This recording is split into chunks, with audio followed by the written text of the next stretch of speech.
కళ్ళు లేనోడు బాబో ధర్మం బాబో ధర్మం బాబు అని కూర్చొని అడుక్కుంటున్నాడు. పెద్ద గుంపు వెళ్తుంది ఆయన ముందుగా. ఇంతమంది జనం పోతున్నారు, చెవులు బాగా పనిచేస్తాయి కళ్ళు లేని వాళ్ళకి. ఇంతమంది జనం పోతున్నారు ఏందని అందరూ పోయారు చాలా దూరం. ఆ చివరోని పట్టినాడు, బాబు బాబు బాబు బాబు ఎవరు బాబు, ఎవరు వచ్చారు, ఇంతమంది జనం పోతున్నారు. అతడు అన్నాడు, నీకు తెలీదా? అవును, నీ కళ్ళు లేవు కదా. నజరేయుడగు యేసు ఈ త్రోవను వెళ్ళాడు అన్నారు. వాడి గుండె జారిపోయింది, ఎందుకంటే ఆయన కోసం ఎదురు చూస్తున్నాడు. అయ్యా, దావీదు కుమారుడు నజరేయుడైన యేసు, యేసు ప్రభు వెళ్ళాడా ఈ త్రోవలో నా ముందు? అయ్యయ్యో, ఈ గుడ్డోడి మీద ఆయన కనికరాలా లేదా? నన్ను చూసి దాటిపోయాడా? ఆయన కోసం ఎదురు చూస్తున్నానయ్యా నేను. అయ్యా, నేను కేకేస్తే అందుతాడా? ఆహా, దూరం పోయాడు. వెళ్తే వెళ్ళాడు, నేను కేకేస్తా అని ఇక అరుస్తున్నాడు, దావీదు కుమారుడా యేసు, యేసు.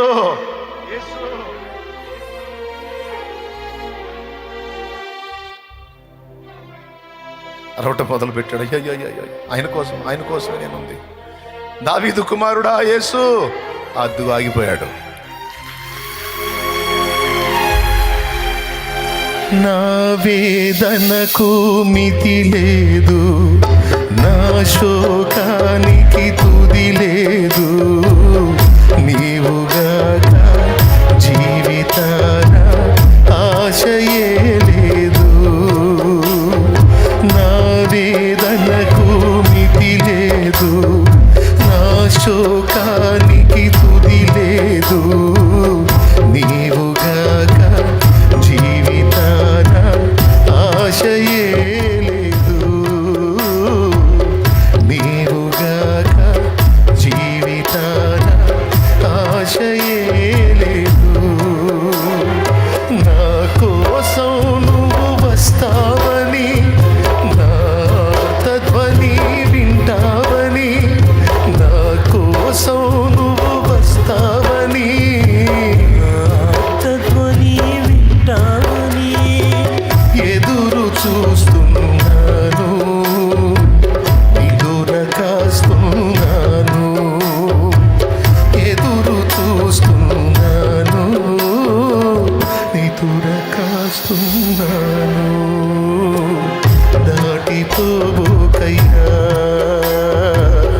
దాటిపోబోకయ్యా, దాటిపోబోకయ్యా, దాటిపోబోకయ్యా. యేసయ్యా నా దేవా, యేసయ్యా నా ప్రభువా, దాటిపోబోకయ్యా, దాటిపోబోకయ్యా. Praise the lord. ప్రభు ఆగిపోయాడు అక్కడ. కొంతమంది వచ్చి అంటారు, బైబిల్లో రాస్తుందండి, ఆ సినిమాలో ఉందో లేదో నాకు తెలియదు కానీ బైబిల్లో రాస్తుంది. కొంతమంది వచ్చి, రేయ్ గుడ్డోడా నోర్మై అరవాకో బెదిరిస్తున్నారు. ఆ దరిద్రులు ఏం చేయాలండి? ఆ దరిద్రులు ఏం చేయాలి? కళ్ళు లేనోడు ఇక్కడ ఉన్నాడు, కళ్ళు లేనోళ్ళ కళ్ళు యేసయ్య ఇస్తున్నాడు అని అవసరమైతే వీళ్ళు నిలబడి యేసుని కేక వేసి ఆయన ఆపి వీడిని తీసుకెళ్ళాలి అక్కడికి. కేక వేయాల్సిన వాళ్ళు కేకలు వేసేవాడి నోరు మూపిస్తున్నారు. కొంతమంది అంతే, రక్షించే యేసు ప్రభు దగ్గరికి వస్తుంటే ఆపుతుంటారు. మనమేంది, మన కులమేంది, మనం అంతా, మనం ఇంత, ఎట్లా పోతావు నువ్వు అక్కడికని నీ నోరు మూపించడానికి, నీ కాళ్ళు అణచివేయటానికి, నిన్ను ఆపటానికి ప్రయత్నిస్తుంటారు. పనికిమాలిన మోక, పనికిమాలిన పాపిష్టి మోక, కనికరం లేని మోక, జాలి దయ కరుణ లేని మోక. వాళ్ళ మాటల కోసం ఆగాల నువ్వు? నీ దీన స్థితి వాళ్ళకి తెలుసా? నీ గుండె గాయం వాళ్ళకి తెలుసా? నీ ఇంట్లో పరిస్థితి వాళ్ళకి తెలుసా? నువ్వు దేవుని దగ్గరికి వెళ్తే క్లాసులు ఇయటానికి వచ్చారు. క్లాసులు ఇయటానికి నువ్వు తిన్నావో లేదో తెలుసా దరిద్రులకి? నీ ఇంట్లో జరుగుతుందో లేదో తెలుసా దరిద్రులకి? నువ్వు చావాలనుకున్నావు అన్న సంగతి తెలుసా దరిద్రులకి? వాళ్ళ క్లాసులు నువ్వు పట్టించుకోవాలా? వాళ్ళు ముయ్యమంటే నోరు ముయ్యాలా? వాళ్ళు ఆగమంటే చర్చికి ఆగాల నువ్వు?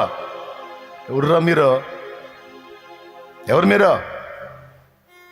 ఎక్కడొచ్చారా మీరు? నాకు ఈరోజు నేను సజీవంగా ఉన్నానంటే ఆయన కృప. ఈరోజు నేను బ్రతికి బట్టగట్టి తిరుగుతుందంటే నా ప్రభు దయ. మీరు మొత్తం కట్టకట్టుకొని వెలేసుకుంటే వెలేసుకోండి. మీరు నన్ను వెలేయటం కాదు, నేనే మిమ్మల్ని వెలేస్తాను. పడే మీరు నన్నేం పిలవద్దు, నేను పిలవను మిమ్మల్ని. నాకు పరిశుద్ధులు ఉన్నారు, దేవుని బిడ్డలు ఉన్నారు. లారీలు కొన్నారా నాకు? క్రీస్తు రక్త సంబంధికులు.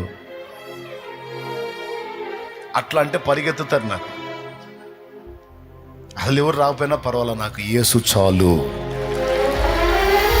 ఎవరి మాటల కోసమో, ఎవరి దయా దాక్షిణ్యాల కోసమో, ఏ కులం కోసమో, ఏ మతం కోసమో, ఏ ఆచారం కోసమో నేను ఆగను. నాకు యేసు కావాలి, నాకు యేసు చాలు. ఎవడో చెబితే నేను ఆగను బాప్తిస్మానికి. నేను బాప్తిసం పొందుకుంటా, నాకు యేసు కావాలి. కొంతమంది చర్చికి పోతే పోయావు కానీ బాప్తిసం పొందొద్దు అంటారు. అంటే ఫ్లైట్ ఎక్కితే ఎక్కావు కానీ ఏం తీసుకోవద్దు? బోర్డింగ్ పాస్ తీసుకోవద్దు. అరే ట్రైన్ ఎక్కినప్పుడు టికెట్ తీసుకోపోతే ఎట్లా? ఫ్లైట్ ఎక్కేటప్పుడు బోర్డింగ్ పాస్ లేకపోతే ఎట్టా?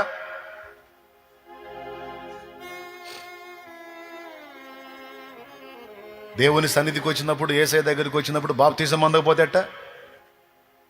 ఎవడి కోసం ఆగాల? ఎవడు కాపాడేది? భూమి మీద అయినా చచ్చిన తర్వాత నిత్య నరకం నుంచి నిత్య జీవానికైనా కాపాడేది నా యేసు, నా ప్రభు. కనికరం లేని సమాజం, జాలి లేని సమాజం, దయలేని సమాజం ఎవడికి కావాలి? అరే కళ్ళు లేని వాడిని తీసుకెళ్ళి ఆయన దగ్గరికి తీసుకెళ్ళి, అయ్యా ఇటు గుడ్డోడు, మా కళ్ళ ముందు చాలాసార్లు బరిగొడ్లు పొడిచినాయి, మా కళ్ళ ముందు చాలాసార్లు పడ్డాడు, ఆడి కంచంలో ఈగలున్నాయో దోమలున్నాయో వాడికి తెలియదు, పాపం అన్నం పెడితే అలా కలుపుకొని తినేస్తూ ఉంటాడు, ఆ తినేదానిలో ఈగలు పోతాయి, దోమలు పోతాయి, వాడికి తెలియదు. మనం అంటే కళ్ళు ఉంటాయి, చూసి అయ్యో అని తీసేసుకుంటాం, కానీ వాడు అట్లనే తింటాడు. పాపం అయ్యా వాడు దుర్భర జీవితం జీవిస్తున్నాడు, అయ్యా యేసయ్యా వాడిని బాగు చేయయ్యా అని తీసుకెళ్ళాలా? ఆడి నోరు మూపిస్తున్నారు. కనికరం లేని గుంపు, కనికరం లేని గుంపు, జాలి దయలేని గుంపు. ఎందుకంటే వాళ్ళు లెక్క చేయలే, ఇంకా పెద్ద కేకలు వేశాడు. కొంతమంది నన్ను ఎగతాళి చేస్తారు, కొంతమంది జాలితో చేరదీస్తారు.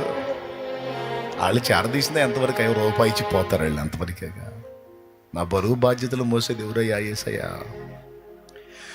లోకమంత చూచి నన్ను ఏడిపించిన,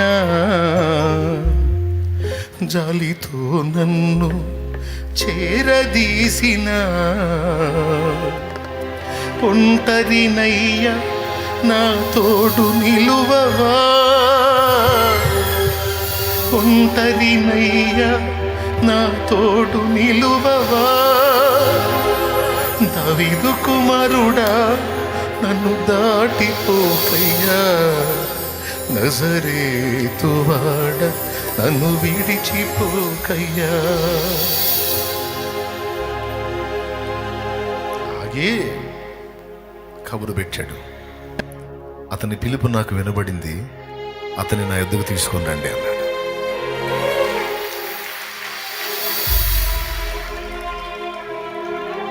అప్పుడు అంటున్నారు, అయ్యా భయపడవాకు, బాధపడవాకు, ఆయన ఆగాడు నీకోసం, ఆయన ఆగాడు నీకోసం, నీ పిలుపు విన్నాడు. ఎందుకు వినడు? మన ప్రధాన యాజకుడు కనికర సంపన్నుడు. అద్దుగో చేతులుంచాడు. లేఖనం చెప్పింది, నువ్వు కోరినట్టే నీకు అగును గాక అని. వెంటనే వాడు దృష్టి పొందాడు.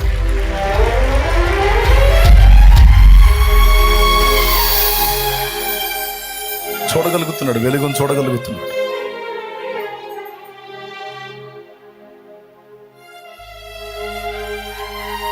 దాటిపోడు.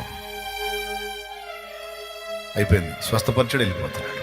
హల్లెలూయా. చక్క చక్క చక్క వెళ్తున్నాడు, వేశాడు కేక, ఆగిపోయాడు. ఏంది నీ గొడవ అన్నాడు. నా పరిస్థితి ఇది అన్నాడు. సరేదా, నేను చేయగలను నమ్ముతున్నావా? నమ్ముతున్నానయ్యా. సరిపో, నీవు కోరినట్టే అగును కాకపో అన్నాడు. అంతే. ఈరోజు నీ ఆర్తధ్వనులు కూడా నా తండ్రి వింటున్నాడు. నువ్వు దేనికోసం ఆర్తధ్వని చేస్తున్నావో, దేనికోసం అంగలారుస్తున్నావో, దేనికోసం నువ్వు మొర్రపెట్టుకుంటున్నావో, ఏడుస్తున్నావో, మొత్తం ఆయన సన్నిధిలో ఉన్నాయి. వినడు అనుకోవద్దు, పట్టించుకోడు అనుకోవద్దు, వాటిని వదిలి దాటిపోతాడు అనుకోవద్దు. అవన్నీ ఆయన దగ్గర జ్ఞాపకార్థంగా ఉన్నాయి. తప్పకుండా నీకు సమాధానం ఇస్తాడు ఆయన. చెప్పు, స్తోత్రం చెప్పు. విశ్వాసంతో ఖచ్చితంగా జవాబులు ఉంటాయి. మొర్ర పెట్టి విజ్ఞాపన చేసి కన్నీరు కార్చి నువ్వు మర్చిపోతావేమో, ఆయన మర్చిపోడు. అన్నీ గుర్తుపెట్టుకుంటాడు. నువ్వు అడిగినయే కాదు, నువ్వు అడగని వాటిని కూడా నీకు సిద్ధపరిచి ఉంచాడు. ఇంకా చెప్పాలంటే నువ్వు అడిగిన దానికంటే, ఊహించిన దానికంటే అత్యధికంగా నీకు ఇవ్వబోతున్నాడు ఆయన.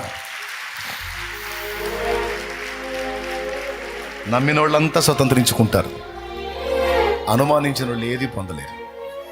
నమ్మితే ఖచ్చితంగా చూస్తావు దేవుని కార్యాన్ని. హల్లెలూయా. కనికరం ఉండొద్దంటండి.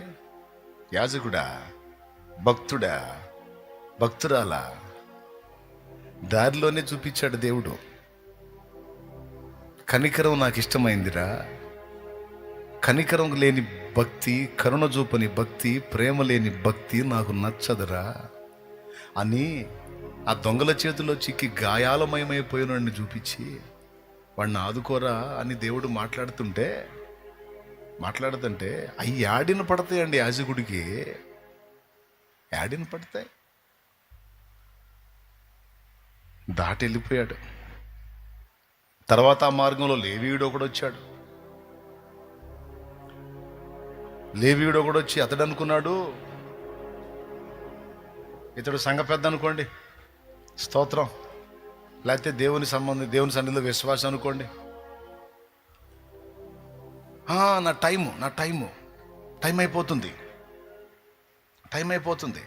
నా టైం విలువ. ఇప్పుడు ఇతన్ని ముట్టానంటే ప్రాబ్లం అయిపోయింది. మురికిగా ఉన్నాడు, మైలతో ఉన్నాడు, అశుభ్రంగా ఉన్నాడు. ఇతని కార్యక్రమం మొదలు పెట్టాలంటే చాలా టైం అయింది. ఆయన అది నా పని కాదు. ముందు పోయేవాడేమో నేను భక్తి మొదలు పెట్టాలి అని పోయాడు, వెనకపోయినాడేమో నేను భక్తిలో కొనసాగాలి అని పోయాడు. ఇద్దరు ఒకే జాతుడు. అతడు యాజకుడు, లేవీయుడు. స్తోత్రం. వీళ్ళిద్దరు కలిసి వెళ్ళేసినోడు ఒకడు ఉన్నాడు, వాడు సమరయుడు. వీళ్ళిద్దరు కలిసి వెళ్ళేసినోడు సమరయుడు. ఆ సమరయుడు వస్తున్నాడు ఆ దారిన. వీళ్ళకున్నట్టు అతనికి పనులున్నాయి. చూశాడు. ఆయన చూసి తను ఎక్కిన పశువు మీద నుంచి దిగి పరుగును వాని దగ్గరకు వచ్చి వాని పరిస్థితి చూసి ముందు కాసిని నీళ్లు దాపి అన్ని పైకెత్తుకొని ఆడి గాయాలు కట్టి నూనె ద్రాక్షరసం పోసి ఆ గాయాలను కట్లు కట్టేసి తన దగ్గర ఉన్న వస్త్రాలు వాడి మీద కప్పేసి తన పశువు మీద అతన్ని ఎక్కించి తీసుకెళ్తున్నాడు. ఎంత పని చేశాడో చూడండి. మళ్ళీ సమరయుడు, అంటరానోడు,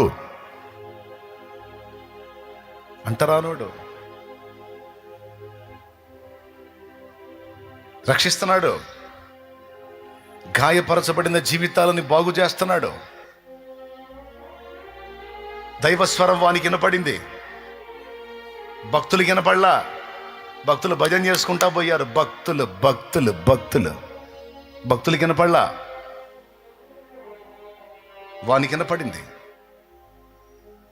ఆగి బాగు చేసి లైన్ చేసి చచ్చేవాడిని బతికిచ్చి తీసుకెళ్ళి పూటకోళ్ళ ఇల్లు అంటే తెలుసా, హోటల్ తీసుకెళ్ళి అక్కడ పైసలు ఇచ్చి వాడికి ఆహారం పెట్టించి అక్కడ బస ఏర్పాటు చేసి నేను రిటర్న్ వచ్చేటప్పుడు మిగిలిన అమౌంట్ కడతాను, అతను జాగ్రత్తగా చూసుకోండి, చచ్చి బతికాడు అని అతని కోసం కష్టపడటమే కాకుండా తన ఆహారం అతనికి పెట్టడమే కాకుండా తను తెచ్చుకున్నవి అతనికి ఇవ్వటమే కాకుండా తన డబ్బును అతనికి వెచ్చించి తిరిగి వచ్చేటప్పుడు మిగిలింది కూడా కట్టేస్తానని చెప్పి ఒప్పుదల చేసుకొని పోతున్నాడు.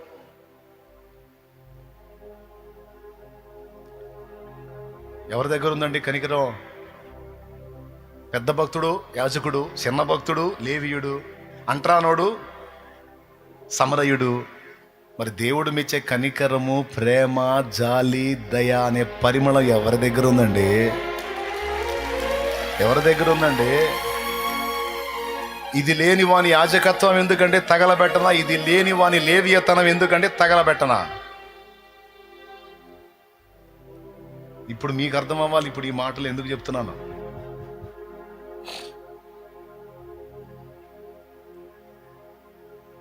మనకు అర్థం కావాలి. దేవుని కోసం బతకాలి, దేవుని కోసం బతకాలంటే అచ్చంగా దేవునికి భజన చేస్తూ బతకడం అని కాదు. దేవుని పోలికగా పుట్టినటువంటి మానవుణ్ణి, సాటి మనిషిని ఆదరించటం, చేయదగ్గ సాయం చేయటం, ప్రేమించటం, వాళ్ళ గాయాలు కట్టడం, వాళ్ళకి స్వాంతన కలిగించటం, కలిగిన దానిలో అంత సాయం చేయటం, తెలియని వాళ్ళకి అంత సువార్త ప్రకటించి ఆత్మల్ని రక్షించటం. ఈరోజు లోకస్తులందరూ దొంగల చేత, సాతాను చేత, దురాత్మల చేత కొట్టబడి గాయాల పరచబడి బీభత్సంగా ఉన్నారు. బతుకుతున్నట్టు కనబడుతున్నారు కానీ చచ్చిన స్థితిలో ఉన్నారు వాళ్ళు. మంచి సమరయుడు చేసినట్టుగా నువ్వు చేయొద్దా? నీ దగ్గరకు వచ్చాడు ఆ మంచి సమరయుడు, మన యేసయ్య. వచ్చి నీ గాయాలు కట్టాడు, నిన్ను బతికించాడే, నీకు ధైర్యం ఇచ్చాడు, భరోసా ఇచ్చాడు, ఈరోజు బ్రతుకు విలువ నేర్పాడు. మరి ఇతరులకు నువ్వు చేయొద్దా? ఈరోజు నీకు నాకు ఇస్తున్న పిలుపతే, నా కుమారుడా, నా కుమారి, నీ ఎడల నేను ఎట్టి ప్రేమ కనపరిచానో, నీకోసం నన్ను నేను ఎలా అర్పించుకున్నానో, నీవు కూడా నీ పొరుగువారి నిమిత్తం అవసరమైతే నీ ప్రాణం కూడా పెట్టబద్ధుడవై బద్ధురాలవై ఉండాలి. లోకంలో ఉన్న అన్యులు ఈ బాపతలోనే ఉన్నారు. వాళ్ళని ఆదరించటం, ప్రేమ చూపటం, కనికరించటం, వారికి దేవుని గుర్చిన వాక్కును ప్రకటించటం, వారి హృదయాలను ఆదరించటం గాయములను కట్టిన సమరయుడి లెక్కలోకే వచ్చింది.